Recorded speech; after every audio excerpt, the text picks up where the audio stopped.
Então eu fico pensando assim, ver isto reconhecido, isto é um sonho para mim. Ver o reconhecimento desse trabalho dos professores, né, na contramão desse processo de criminalização que nós estamos vivendo, né. A segunda parte é que a gente seja reconhecido, a nossa profissão de professor, seja reconhecido, a segunda parte desse sonho, não é, como uma profissão de formação humana.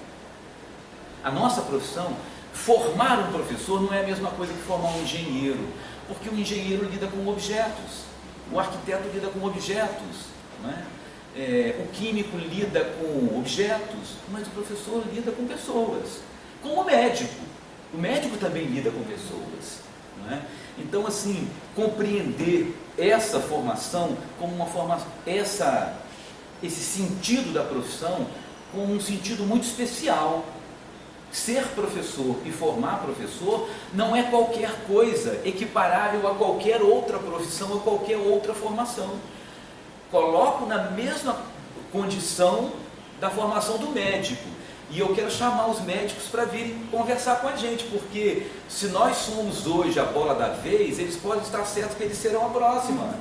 Porque de professor, como é que se diz? Doutrinador a médico e estuprador, nós temos uma distância muito pequenininha, muito pequenininha. Então é preciso que a gente chame os médicos, em vez dos médicos engrossarem o couro do lado de lá. E não sei aqui se muitos de nós temos exemplo, eu tenho exemplo de médicos que está do lado de lá, dizendo que nós somos doutrinadores, não é? Num grupo de família aí eu vi uma pessoa, um médico, dizendo isso. Não, porque os professores não estão ensinando, estão doutrinando. É o equivalente a dizer que nos consultórios os médicos não estão consultando, estão estuprando. Então, nós precisamos chamar os médicos, porque que eles também abram os olhos, porque não está muito distante o momento em que toda a condição maravilhosa dessa profissão, que é a profissão da medicina, também possa ser generalizada dessa forma pavorosa, né, que está acontecendo hoje com os professores. E, particularmente, eu estava lendo esses dias um texto muito, muito interessante, em que o autor faz algumas considerações sobre o projeto de formação de médicos em Harvard, nos Estados Unidos. A Diná conhece esse texto. E aí, assim, como para esse autor, o currículo que forma médico lá nos Estados Unidos, em Harvard, passou por uma reforma recentemente e definiu, assim, 3 eixos principais. E aí eu estou pensando assim, para nós aqui que estamos na profissão do magistério, que estamos envolvidos com a formação de professores, né, a importância da gente pensar também assim, o que significa formar professor, o que nós temos que fazer para formar professor. E aí acho muito inspirador esse, e olha, eu não estou indo a Cuba, não estou indo eu estou indo para os Estados Unidos, a Harvard, que é uma universidade caríssima, para pegar um exemplo, não é, de um projeto de formação que eu acho que pode trazer alguma contribuição para a gente pensar um projeto de formação de professores na universidade pública, porque não envolve nenhum gasto excepcional nesse processo de formação, que é uma formação organizada em torno de 3 eixos. Primeiro, uma formação que tem um eixo claro de abordagens pedagógicas comprometida com uma aprendizagem ativa, onde aprender não significa sentar e ficar esperando o conhecimento entrar na nossa cabeça, simplesmente, não é? E ao mesmo tempo, com um pensamento crítico. Então, quando ele fala de abordagens pedagógicas, está falando de aprender ativamente, né, de tomar o conhecimento com as mãos, mas também de elaborar um pensamento crítico sobre o mundo onde nós vamos trabalhar como profissionais depois. Essa é uma linha de construção do projeto de formação de médicos em Harvard. Segundo, a experiência, lá para os médicos, né, a experiência clínica em 2 níveis. Uma experiência clínica, assim, que ele chama de precoce, e uma experiência clínica que ele chama de científica ou avançada. Ou seja, uma experiência clínica em que você procura a doença e a saúde olhando, tocando, numa relação de proximidade, e uma outra avançada, que aí já é com recursos científicos, sejam de equipamentos ou de medicamentos, enfim, né? De elaborações mais complicadas e tal. Então, uma experiência clínica, né? E por fim, o que eles chamam de um terceiro eixo da formação, que é o que eles chamam de formação personalizada. Uma formação personalizada nas áreas básicas, por exemplo, saúde pública. Como nós, por exemplo, não é a mesma coisa a gente se formar professor para a escola pública e para o PENSE ou para o PH, não é a mesma coisa. Ainda que a gente seja professor e que nada impeça de eu ser professor no Raul Vidal e no PH, nada impede. Eu conheço muitos colegas que optaram por não trilhar a senda da escola privada, ficaram na escola pública.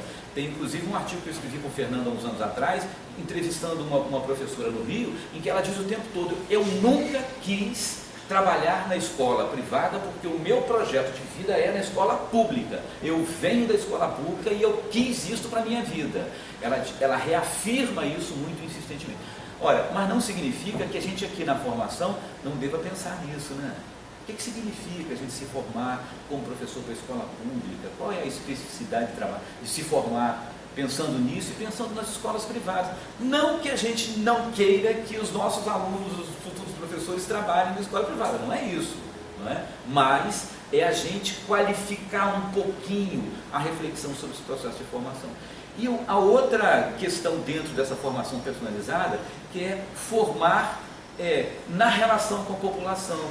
Você imagina formar o médico que seja capaz de dialogar com o doente, com a família do doente, né?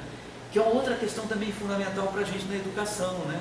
Quer dizer, a gente quando vai trabalhar numa escola de comunidade, como o Flávio foi, por exemplo, tem todo um processo de negociação, de conversação com a família dos alunos que estão ali.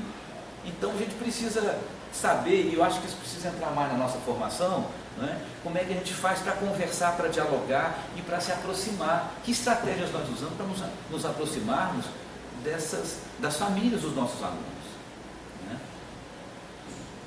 Não estou falando, uma vez mais, não estou falando de Cuba, eu estou falando dos Estados Unidos, numa universidade, né, que está preocupada com a maneira como o médico dialoga com a população. Possivelmente esse caso seria tratado aqui por um médico como é que é? Comunista e doutrinador, não é? Porque médico que vai lá se interessar pela família do doente, não sei o que é isso, ele tem que receitar, diagnóstico e receita, é isso, ponto final. Mas é isso. Para terminar, eu queria dizer duas coisinhas finais. A primeira é que se a gente realmente é doutrinador, se nós somos professores doutrinadores, então eu me pergunto onde é que nós erramos, né? Para chegar onde nós chegamos. Não é possível. Tem que ter alguma coisa aí errada, porque se nós doutrinamos, nós chegamos a isso que chegamos agora. Então alguma coisa está errada. E a segunda é que se nós estamos errados, eu acho que nós temos que pegar, no meu tempo era o giz, não é? Agora é o piloto entregar, falando, então vai lá e faz. Nós estamos fazendo errado, né?